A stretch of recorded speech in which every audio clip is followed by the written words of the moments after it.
Hiya, my name's Aaliyah. I'm a first year studying Spanish and Portuguese at Merton College. Hi, I'm Alessandro, a second year student of History and French from Reading, and I study at St John's College. Hi, my name's Emily. I'm a second year student reading History and French at St Hugh's College. Hi, I'm Flora. I'm a first year at New College and I study French and Spanish. Hi, I'm Kate. I'm in my second year doing German at St Anne's College. Hi, my name is Maya and I'm a first year student studying French at Somerville College. I'm Rebecca. I study Spanish Soul at Trinity College and I am in my first year. So the balance on the course between language and literature is actually split 50-50, and I think sometimes people don't realise that because students tend to maybe spend longer on literature due to the fact you have to read the set texts and that takes a while, and then writing essays takes a while, but actually it is balanced 50-50, and next year you can do linguistics and film studies, but in first year it's pretty much 50-50 language, literature. In terms of the balance between literature and language, there is a significant amount of literature in the course, but you also have the opportunity to look at things like philosophy or cinema, if that's what you're interested in. So you do have a relatively large choice, especially as you come into like second and fourth year. The balance between language and literature is roughly 50-50 in terms of examination and teaching time, although I do find that I tend to spend significantly fewer hours on the language-based elements, if only because the literature involves more reading and essay writing than does the grammar or the translation, short prose and speaking classes. If you so wish, the course can also be structured more around linguistics and non-literary studies after your first year.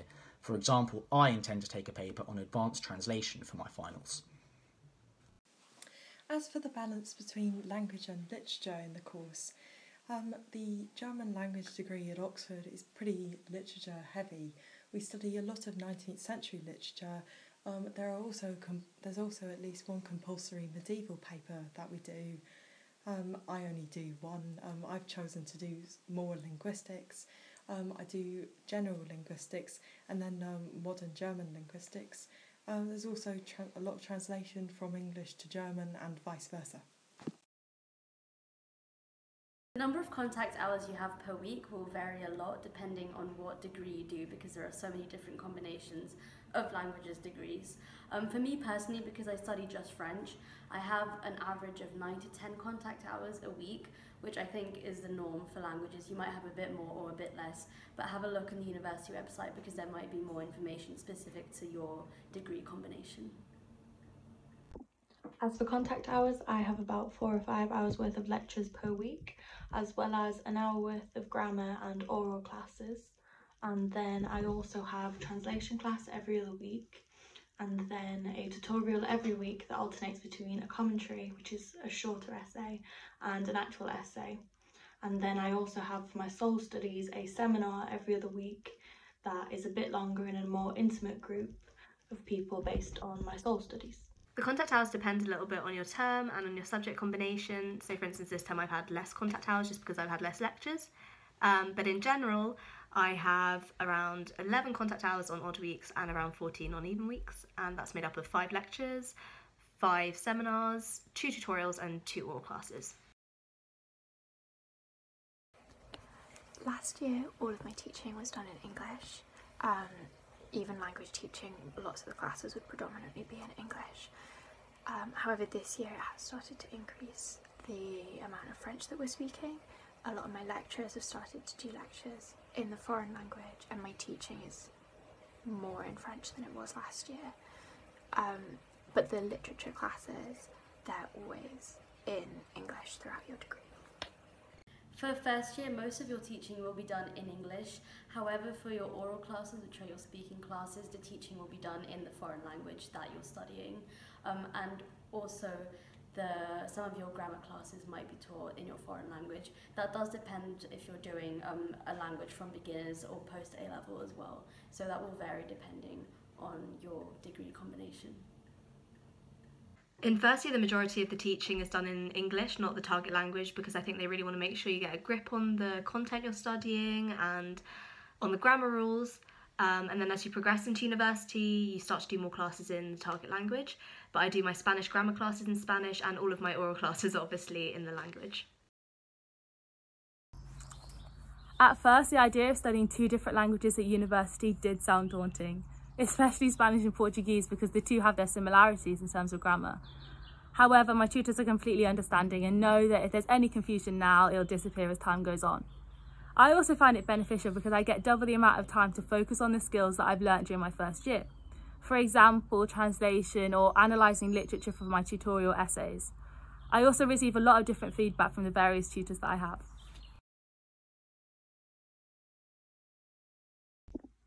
I would say that the most interesting part of my degree so far has definitely got to be the books that we study for my sole part of the degree.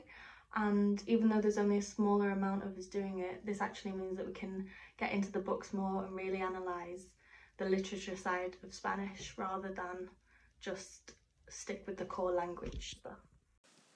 The most interesting thing I've found about my degree so far is the translation aspect of it.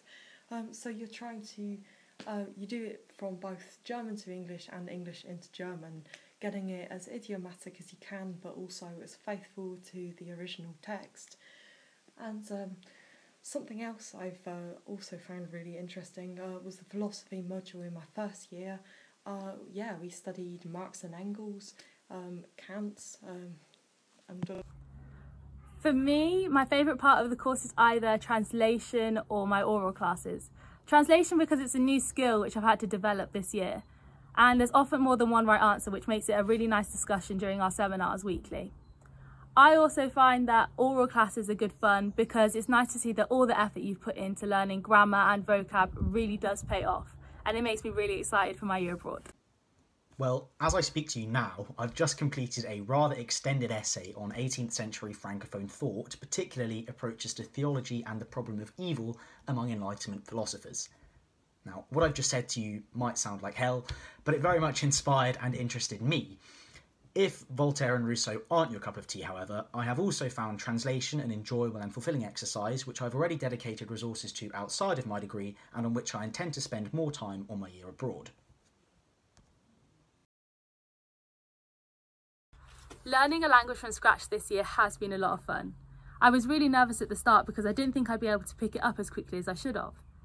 But we attend a Portuguese pre-sessional course before Michaelmas of our first year starts, where we get to know our teachers and our classmates, as well as learning the basics of the language and attending some really nice events during the evening. I also find that we have smaller language and oral classes, which helps us to develop our skills quicker. My plans for the year abroad are to go to Heidelberg University and spend a year there doing Germanistik, which is German language and literature. But because you can, when you're there, you can attend lectures for any humanities subject, I also want to attend history lectures. And I've even thought about going to some archaeology presentations as well. Given my interest in and passion for translation, I've already enrolled in a 6-month internship working as a translator in Biarritz, not far from the Franco-Spanish border, which will hopefully be running from September this year till March of the next. After that, who knows? My diary is open, though I'm thinking of applying to another internship, this time in Paris, ideally in local government or the marketing industry. As they say, Paris isn't France, but in my opinion, you can't do France without also doing Paris. As a humanities student, you'll be fortunate enough only to have to sit exams in your first and final years, leaving the two in between freer for academic exploration and, of course, relaxation. At the end of your first year, you'll take your preliminary examinations, of which there are quite a few, but which are also over within 2 weeks at most. The third year will, of course, be the one you spend abroad, and the fourth and last will see you sit your finals, which determine a considerable chunk of your ultimate grade.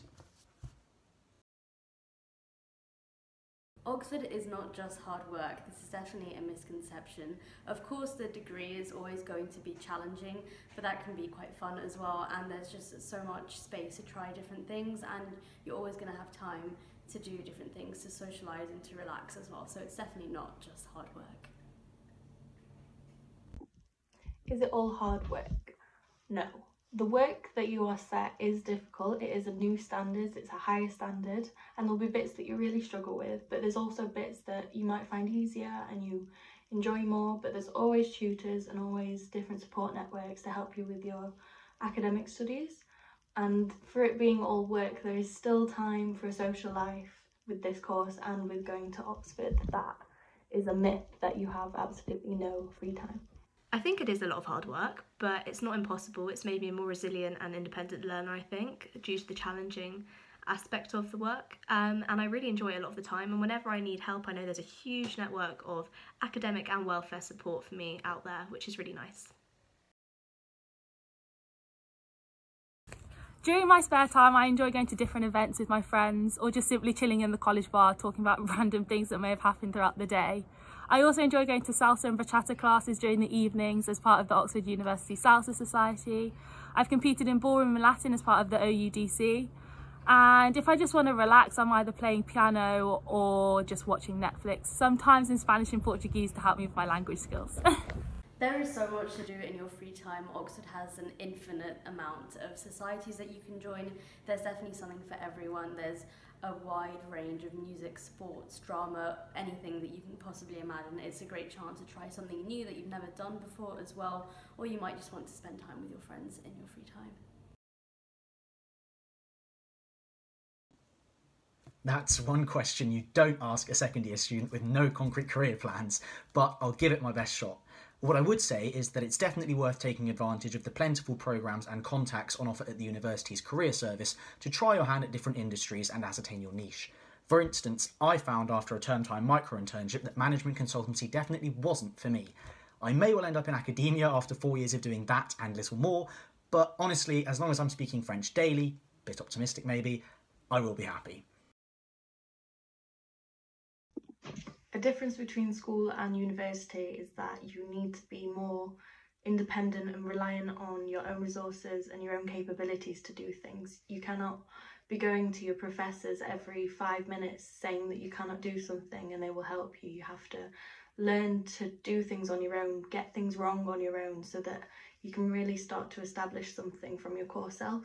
And that is where progression comes from. And then that is when professors and tutors can come in and help you develop these skills that you've already provided bases for. I'd say that the main differences between school and university is that at university you do have to work a lot more independently.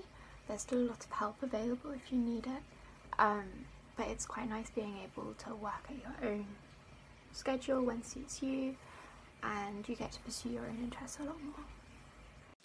So the main difference between school and university, I would say, is depth over breadth.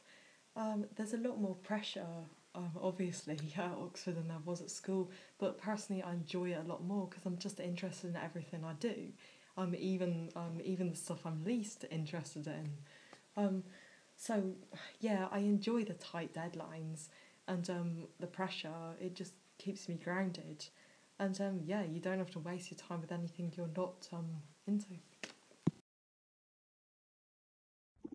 I would say that the best piece of advice I have for sixth formers is to let your natural passion for the subject you want to do shine through, rather than trying to force things that you're not interested in just to make, for example, your personal statement look good or to make you sound intelligent. Or don't change the type of person that you are just to try and become a part of this. It will come naturally from you if you have the desire and the passion and the capabilities to show that. My main advice for sixth formers would be to try and do some reading of the literature in the language that you're interested in studying. Even if it's too difficult for you to read in the foreign language, read it in English, it really helps. And try and learn your grammar. It's a bit boring, but I did not, and I wish I had more during school. My advice for sixth formers would be to just pay a lot of attention to the reading list and go through as much of it as you can in the summer. That does really help you to hit the ground running once you get to Oxford. Also, I suppose for your personal statements, I would say don't think you have to include a lot of after-school activities or whatever, and it doesn't matter if you haven't done them. Oxford doesn't care. I literally included one line in my personal statement about that. If I were to give some advice to sixth formers, I would say that if you're considering doing a language, maybe consider reading a book. It doesn't have to be in the foreign language, it can even be in translation, or watch a film in the language that you're planning on studying here. It can even be with English subtitles. Just try and immerse yourself in the culture and the language in fun and different ways, and you'll be completely